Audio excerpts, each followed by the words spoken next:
Allah yang maha melihat, maha mendengar, maha mengetahui, maha menyimak segala apa yang kita perbuat pada malam hari ini.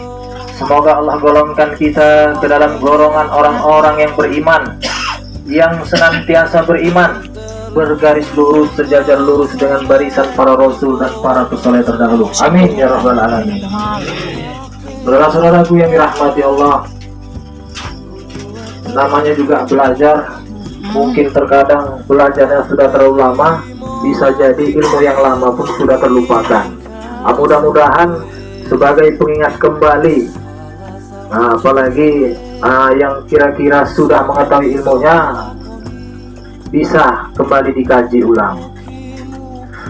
Saudara-saudaraku semua yang hadir pada malam hari ini, saudara berangkat dari rumah datang menuju surau Majelis Zikir Al-Hidayah Kulan Muda S1 dengan niat dan langkah kaki yang benar dan baik. Lantas apa yang membuat saudara-saudaraku hadir dan datang ke rumah Allah ini? Kalau yang sudah tahu jawabnya tolong diam dulu. Buat saudara-saudara kita insya Allah yang hadir saat ini, jamaah-jamaah yang wajah-wajah baru, tolong dijawab. Kira-kira apa yang membuat saudara hadir dan datang di rumah Allah ini? Tolong dijawab dulu. Oh iya, saudara hadir dengan niat yang baik dan langkah kaki yang baik untuk datang ke surau Majelis Zikir Al-Hidayah ini, Kualin SP1 ini. Lantas apa yang membuat saudara-saudaraku ini hadir dan datang di rumah Allah ini? Apa dia sebabnya? Mungkin ada yang datang kemari karena ingin belajar. Gimana? Atau ada yang lain?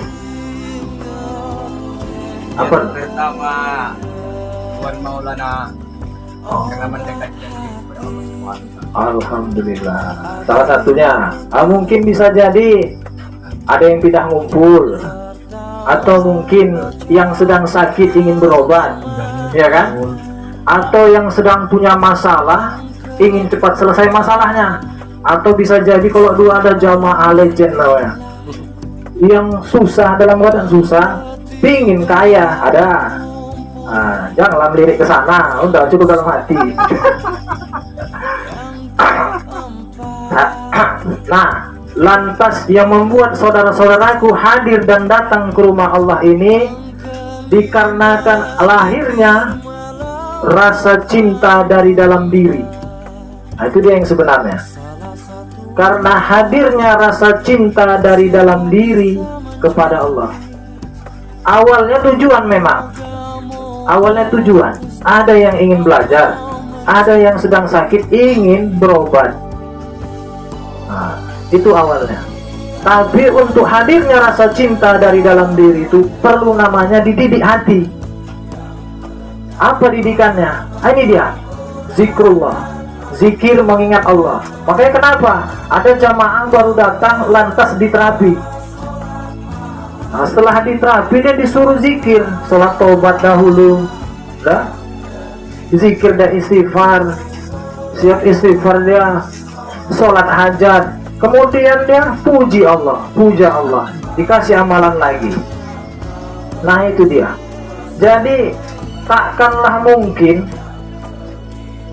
sepasang kekasih, seorang pemuda dan pemudi, lantas tanpa ada cinta, apakah mau datang seorang pemuda itu ke tempat si wanita? Kan tak mungkin dia datang. Begitu juga seperti kita. Oh lain pelet tuh, jauh udah sirik lah, lain kategorinya, kan begitu kan, betul bang?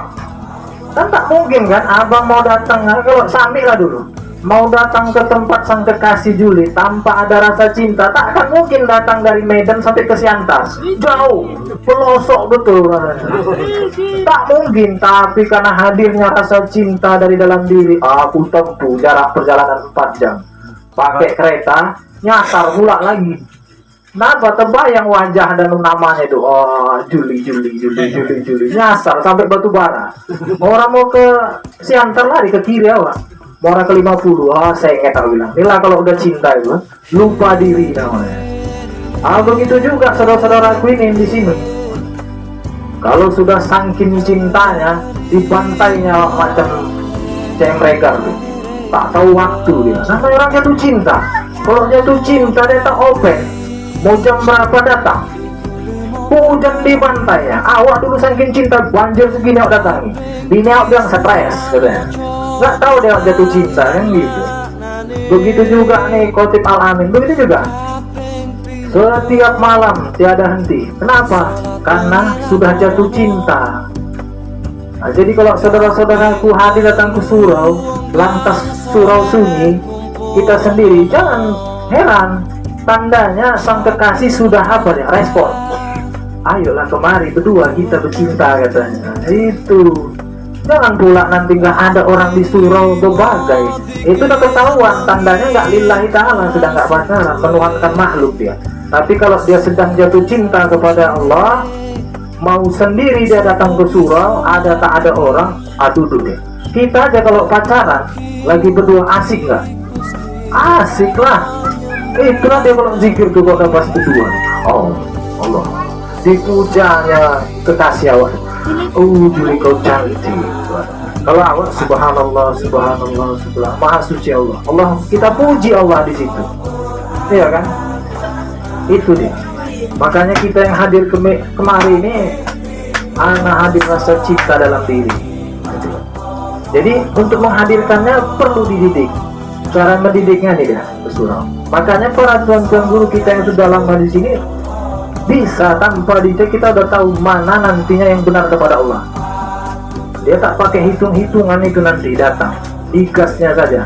Awak ini yang layani orang lagi jatuh cinta yang kepayahan, udah mau pulang datang buat dia sakit kepala. Aduh. Kalau posisi seperti awak ini cinta udah tak lagi namanya, tinggal menjaga dia. Bagaimana kadar cinta tak bisa hilang. Salah satunya adalah mengurus.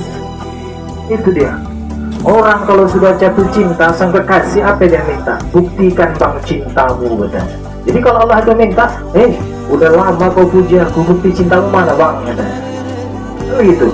Lantas apa yang kita buktikan? Kan perlu pembuktian namanya cinta. Perlulah berjanji. Kalau kita menikah akan nikah. Ya. Nah, kalau kita di surau ini berjanji kita kepada Allah. Lantas itulah yang membuat ikatan cinta itu semakin kuat. Nah, cinta itu kan bisa pudar. Agar supaya terjaga cinta itu perlu namanya kasih sayang. Untuk berkasih sayang tadi perlulah mengurus.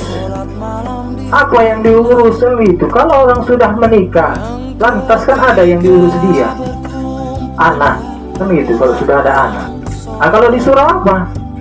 Nih dia, orang sakit diurus, jamaah datang diurus, anak yatim diurus, fakir miskin diurus. Itu dia rupanya yang membuat kita tidak hilangnya rasa cinta itu. Kalau sudah mengurus timbullah kasih sayang. Orang cinta itu perlu pengorbanan namanya. Bentuk pengorbanannya apa nanti Allah minta? Inilah salah satunya itu. Keluar itu untuk ar-raudah, anak yatim, fakir miskin. Kita setiap bulan mengurus yang namanya fakir miskin anak yatim. Ada yang mampu, yang baru mulai mungkin belajar 20.000 diterima, 2.000 diterima. Bahkan dia tahu, dia paham, dia satu sak. Kalau anak yatim biasanya di sini 150.000. Nah, tapi tak pula menjadi patokan. Namanya rasa cinta kan hadir.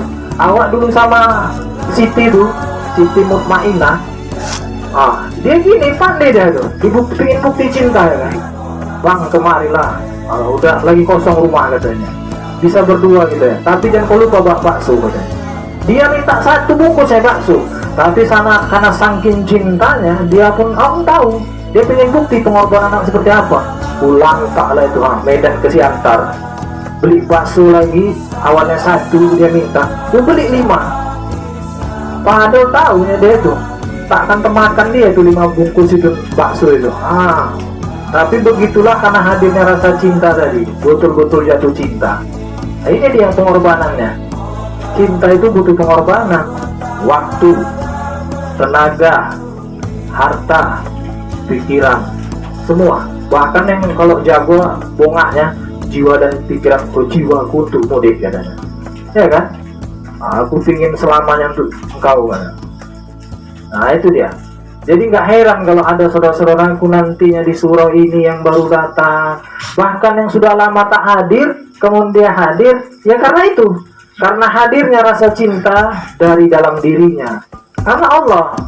Tapi kalau nggak karena Allah, balik lagi tuh. Kalaupun ada yang tak lagi istiqomah di surau, ada cinta yang lain namanya. Itu dia. Begitu jatuh cinta, ada yang untuk diurusnya, tak mau dia mengurus, lari dia. Rasanya berat. Kalau menikah sunnah ya kan ya, tapi jatuhnya wajib. Menikah sunnah. Barang siapa yang menikah sesungguhnya begitu sunnah, kata Rasulullah. Tapi begitu sudah nikah jatuhnya wajib menafkahi, ya kan? Mengurus. Begitu disuruh. Kalau udah jatuh cinta begitu dia. Jatuhnya mengurus. Makanya untuk mengikat, kalau supaya jangan sampai cinta itu pudar, haruslah dengan mengurus agar timbul kasih dan sayang, kasih sayang ya. Nah, itulah dia. Makanya kalau sudah yang bergelar, mulai dia mengurus. Kalau tak mengurus, akan hilang rasa cinta itu. Mau ke surau pun sulit. Ke surau pun sulit, karena dia tak mengurus. Jangan sepele yang namanya mengurus itu yang membuat betah gitu. Tuan Guru Yahya itu bisa di sini, lama di sini, karena mengurus. Kalau cintanya bini awak udah bosan bilang cinta, banyak kali bongkahmu bang, berdalil kau katanya. Cinta pembuktian nggak ada, kau urus pun enggak katanya. Anakmu berserak kemana-mana mainnya nggak kau urus. Begitu lah. Hilang rasa cinta itu tadi. Yang ada hanya kegelisahan, gundah gulana. Makanya kalau di surau ada hatinya masih gundah gulana, tentu cintanya mulai berkurang. Jadi buat saudara-saudaraku yang semua, terutama pribadi saya sendiri, kita semua, buktikan, hadirkan rasa cinta, pertahankan cinta itu dengan mengurus agar timbul rasa kasih dan sayang. Karena kita semua belajar, coba itu dia. Jadi jangan heran ya kalau ada saudara kita itu luar biasa semangatnya untuk ke surau, itu luar biasa sekali. Memang karena sama semua guru jabat dulu gitu dia. Kita yang namanya orang pacaran deh, padahal dengar namanya saja itu, padahal orang lain nyebut Juli, ser dengar, namanya jatuh cinta, dengar usah, teringat ya kan? Begitulah di Al-Quran coba katakan, apabila disebutkan nama Tuhannya, orang beriman itu bergetarlah hatinya. Begitu dia kan? Makanya dikala azan hayya 'alas shalah, langsung kita getasi. Nah, coba orang yang ingin kucintai, belajar untuk dicintai itu bergetar hatinya. Langsung jadi sambutnya panggilan. Kalau Guru Jabar pernah ada cerita, nih, aku semenjak masuk surau itu lama kali rasa aku azan zuhur itu. Coba lah. Kalau bisa pengen cepat, udah siap zuhur, pengen cepat dapat asar. Udah dapat asar, pengen dapat maghrib. Setelah dapat maghrib, pengen mau cepat ke surau. Cuma saking jatuh cintanya, dengarnya aja pengen dia berlama-lama. Nah, jadi begitulah orang yang senang duduk di rumah Allah itu sedang jatuh cinta. Jadi peliharalah cinta itu dengan cara kasih sayang, yaitu mengurus. Mau kita masih CM, Mujamaah, Abdul Qadir, Maulana, guru dan guru, semuanya pada dasarnya kalau sudah jatuh cinta, untuk mempertahankan cinta itu mengurus. Nah kita di rumah tangga saja udah jatuh cinta pada masa wawancara, kalau tak mengurus kan ada rasa cinta itu hilang. Macam cinta itu bisa pudar tanpa jadi harus mengurus bahasanya. Mungkin itu saja yang dapat saya sampaikan. Kalaupun ada kurang dan lebih saya mohon maaf. Kalau mau lebih dalam lagi tentang mengurus kasih dan sayang cinta tadi, ada yang lebih berhak lagi, orang tuan guru. Kalau kami hanya sekedar membicarakan yang sederhana saja,